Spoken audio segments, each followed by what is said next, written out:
Hey, what's going on, guys? Hex here, and today we're taking a look at the Star Wars 6-inch Blackline series, the Imperial Snowtrooper. Wanted to show you, again, I got, three of them here, and I overlooked all three of them, and as far as the paint detail, which isn't really a whole lot, basically in the eyes and right here in the chest, and a little bit here on the backpack falling over, but it's pretty much all the same. Everything looks clean, so we'll just focus in on the middle one here. And you can see that he does come with two weapons, so we'll kind of get into those first. One that it seems like just everybody comes with this weapon at this point. The E11 blaster, which is pretty common. You have black, then you have the silver paint right there. Everything else is pretty much the same.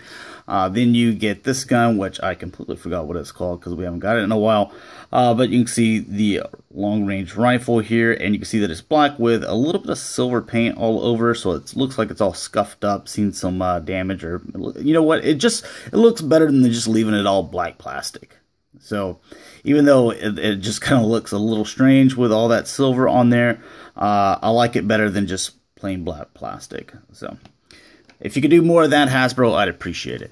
So anyways, taking a look at the details of this guy, first off, the eyes, really the only thing here, painted black in there. Everything else just stays white. He's kind of a very simple design. I guess you can say that this is an accessory as well, but you're just going to leave it on his back. But you can see that there is some paint detail in here with the silver, also here, black, red, and some silver down here.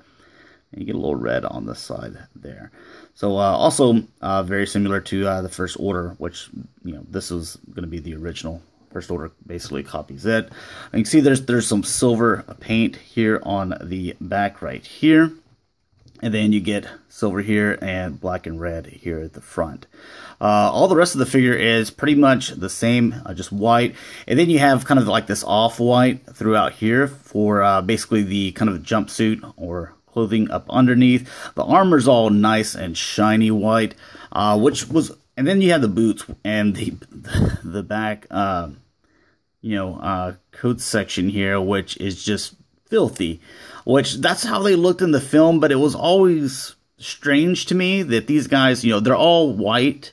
You got, all these different troopers, and the ones that are the snow troopers that are in white snow, they just look filthy, and they're gray and black. I don't know if that's common because I live in Texas, so I see maybe snow every 4 or 5 years, but only for like 2 hours, and so that's all I see it. So it never really gets that dirty to me because it's melted away.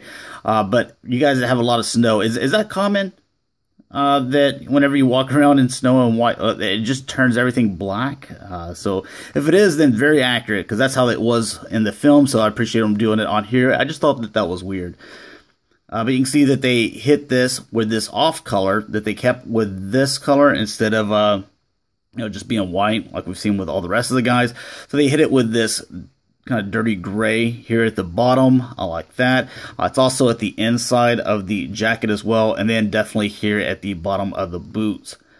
So as far as detail goes, looks like it does in the film, so I like that. And he's got his snow boots. You can see that they're all strapped up there. And this right here, this is just soft rubbery plastic. So going ahead and getting into the articulation, there's only so much you can do with this helmet, but it does rotate. I guess you can get a little bit of back and forth. Neck does work. You get a little bit there, but again, because it pretty much goes all the way around the way that the helmet is designed, you're not going to get a ton of movement out of there. But the shoulders, because they're a little bit lower here than the AT-AT driver, and you can go back and forth with those. You can rotate the elbows. They go back and forth. Rotate there.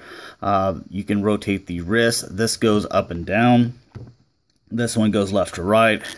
And you can see that there's quite a bit of movement here in the kind of waist, chest, ab crunch area.